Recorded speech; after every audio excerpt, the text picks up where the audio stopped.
Good morning, ladies and gentlemen. From the NBC studios in Chicago, Skelly Oil Company presents the first network news commentary of the day. This is Louis Rowan speaking in the absence of Alex Dreier. On the Russian front, the Red Army has opened a new major offensive. Adhering to their familiar flexible strategy, the Soviets, while maintaining their heavy pressure on the Germans in the southern sector of the long battle line, have launched a powerful drive in the center of the front. The scene of this latest action is in the Pripyat marshes, stretching from the northern Ukraine into pre-war Poland. Overcoming strong German defenses, the Russians broke through on a 20-mile wide front, scoring advances up to 10 miles in depth and capturing 30 towns and villages. The new offensive is apparently designed to prevent the Germans from building up the difficult terrain of the Pripyat marshes as a protective bastion for their flanks to the north and to the south. Just below the Pripyat marshes, the Red Army has broadened its lines in pre-war Poland with the seizure of the important railroad junction of Sarny and several neighboring settlements. The loss of Sarny was an especially heavy blow to the enemy's communication system. It deprived the Germans of the last north-south railroad in eastern Poland, and it might force them back as far as 85 miles to the west, where the next rail link is available to them for the movements of men and materiel. Farther to the south, the Russians have tightened their ring around the Nazis in the Dnieper Loop with new advances on various sectors. As was to be expected, the Germans are making desperate efforts to hold on to their positions in that area. Fresh enemy reinforcements have been thrown into the battle, and a series of heavy counterattacks has been made by the Germans against the most dangerous Soviet spearhead near the upper reaches of the Bug River. But all attacks collapsed before the withering fire from massed Russian artillery. The gains made by the Red Army during the last several days have disrupted the German defense positions in the Dnieper Loop to such an extent that the outcome in the great battle may be decided by the end of the week. In the aerial war against Germany, Allied military leaders are still weighing the effects of the record raid carried out by the American 8th Air Force yesterday. Objectives of the great operation were 3 fighter assembly plants in central Germany, and the avowed purpose of the attack was to weaken decisively the German defense against the forthcoming invasion of Europe. It has been generally accepted for some time that the fighter plane will constitute Germany's main defensive weapon, and consequently, the enemy's fighter-producing plants have been put high on the list of targets for American and British bombers. According to all accounts available this morning, it appears that the factories attacked have been either completely destroyed or so extensively damaged that production will be handicapped for many months to come, and Allied air experts in both London and Washington are inclined to believe that the raid was the most crippling blow of the war against the Nazi air arm. The operation cost the attacking force a total of 64 planes out of about 1,500 participating in the flight.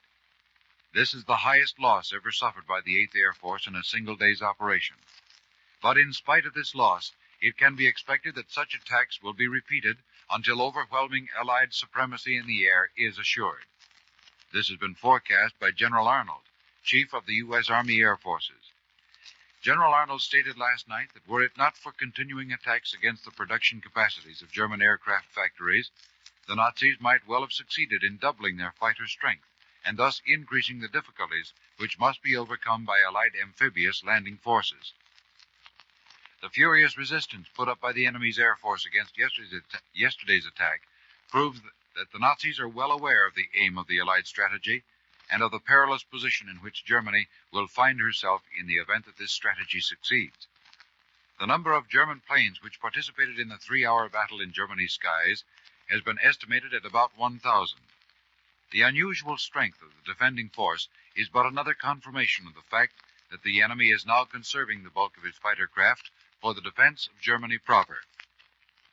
The decline of German strength in the air over other parts of Europe does not necessarily mean that the Luftwaffe on the whole already has been materially weakened.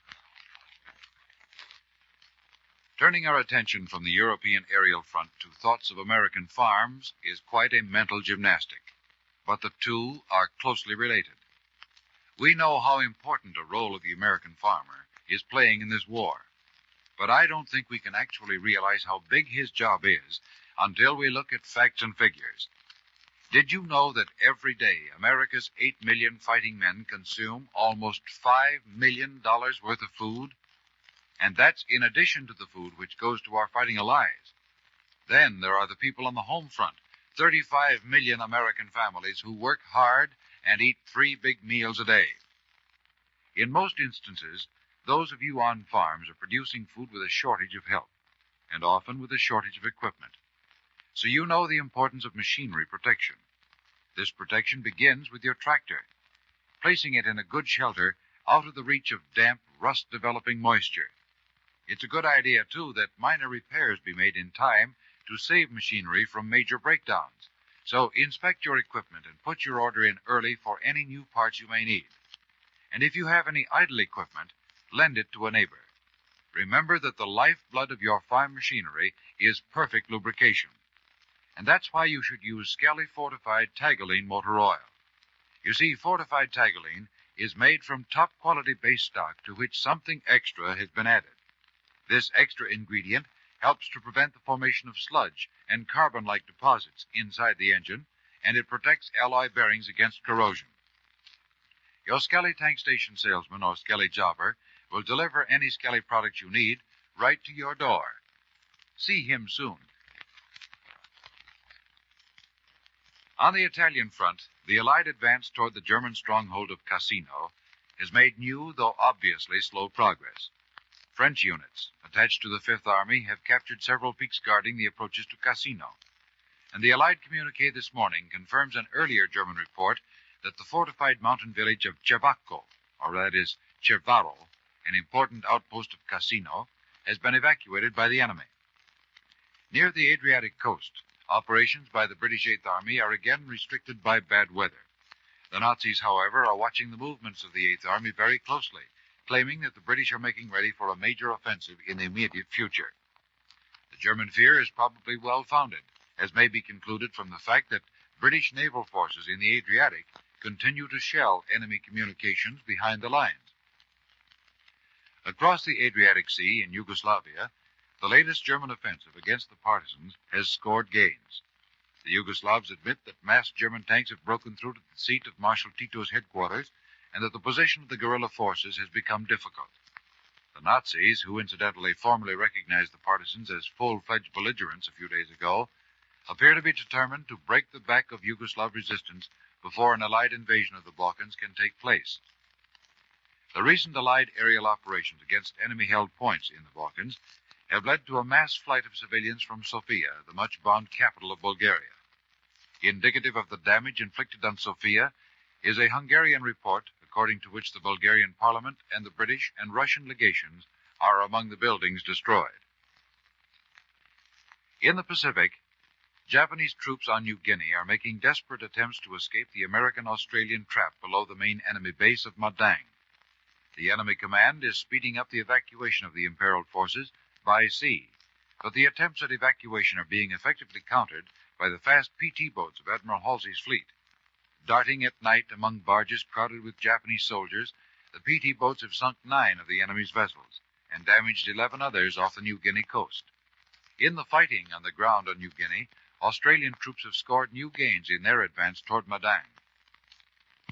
An additional 43 supply-carrying barges of the enemy have been sunk by Allied naval and aerial action in other parts of the South Pacific theater. 2 of the craft destroyed were loaded with reinforcements from New Britain, where the Japanese are trying to stem the American advance in the Cape Gloucester area. A Tokyo broadcast yesterday asserted that Japanese troops had recaptured Arawe on the southern coast of New Britain, where American Marines made their first landing last December. But a spokesman of General MacArthur's headquarters termed the enemy claim a complete exaggeration, although some enemy gains in that region had been conceded by the Allies several days ago. Here in this country, congressional deliberations of the National Service Act, demanded by the President in his message on the State of the Union, have gotten off to a hesitating start. And all indications are that final action on the bill is still far off. But the first reaction in both the Senate and the House gives the impression that many, if not most members, still are far from certain how they will ultimately vote on the issue, if and when it comes to a vote. Although many critical remarks on Mr. Roosevelt's program, and some of the criticism was strongly worded, have come forth from the ranks of the legislators, it is not yet clear whether all critics are actually opposed to the bill. This holds true in particular of many Republicans who generally interpreted the president's move as a bid for a fourth term. However, it must be remembered that the authors of the original, now one-year-old National Service Bill, Senator Austin of Vermont and Representative Wadsworth of New York, both are Republicans. And it is not altogether improbable that the 8 Republican committees now preparing the party's platform for this year's elections may adopt a program similar to that of the president. The forthcoming elections already have a marked influence on the attitude of Congress. The legislators will carefully weigh public opinion before they commit themselves to a definite stand. This has been clearly reflected in the statement made by Senator Austin yesterday when he reintroduced his labor draft bill in the Senate Military Affairs Committee. He said that he would make no effort to push the legislation unless he's convinced that the people want it.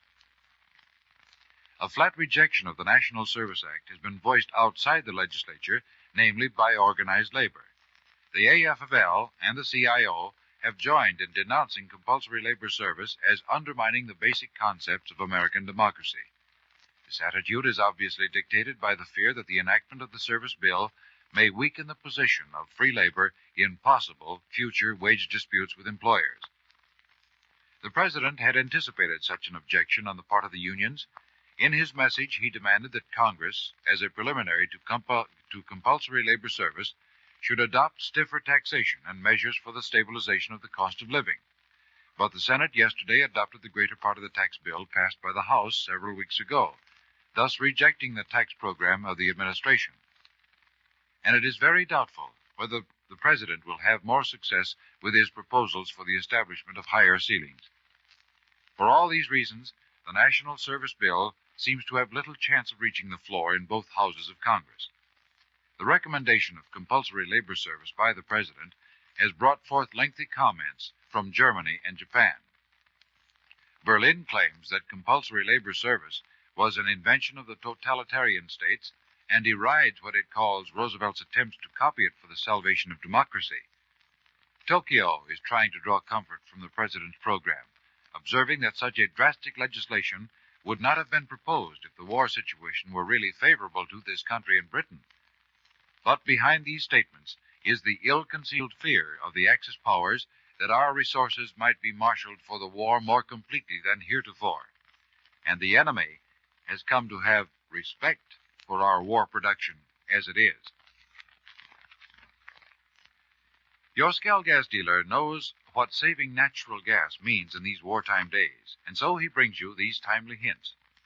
By saving natural gas, you save coal and oil, which are used as alternate fuels. When you're preparing a meal, be sure to cook your food no longer than necessary. Don't use 2 ovens when one will do the job, and fill that one oven to capacity. Now, here's an idea for those of you who have large ovens.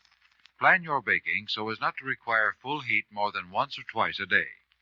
Conservation of gas is an all-year-round home front job that we'll be able to face with a smile if we bear in mind that the less gas we use for cooking, the more we'll have to cook Hitler's goose. Skel gas is a modern home fuel. If you're cooking with old-fashioned methods, you can look forward to a Skel gas kitchen when the war is over. It will give you something modern and pleasant to plan for.